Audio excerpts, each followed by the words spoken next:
Well, among those caught up in Saturday's attack were British-Israeli Deborah Mintz from Essex and her daughter Amy. They were forced to take shelter in a safe room in central Israel as gunmen opened fire around them. And Amy had only just given birth to a baby boy days earlier. They join us. Keir Starmer will outline plans for what he will call a decade of national renewal during his speech at the Labour Party conference later on today.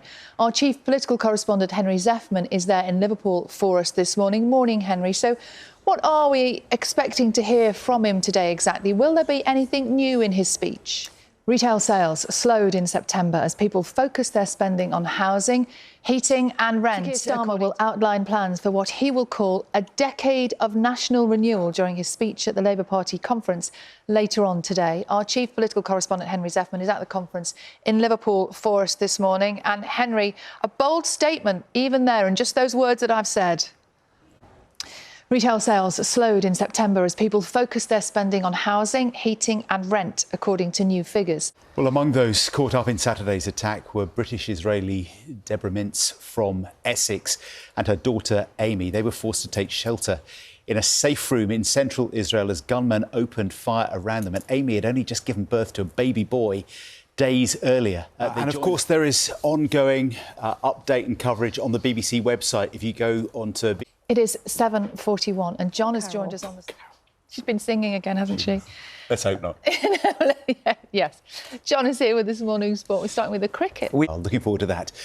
We'll have all the headlines, the latest from Israel, Gaza, in a couple of minutes' time. But first, let's get the news, the travel and weather. The time is 6:37. We'll be talking to people from both sides, obviously, during the programmes this morning. We'll be... The region, because of the conflict at the moment, the Prime Minister held an emergency Cobra meeting, obviously after days of escalating violence in the region, and we will have, as John said, the Foreign Secretary on the programme in about an hour's time.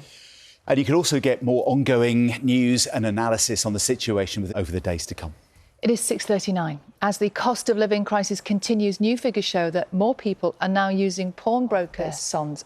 They will be here this morning. They've got a few tales to tell. They really have. Yeah.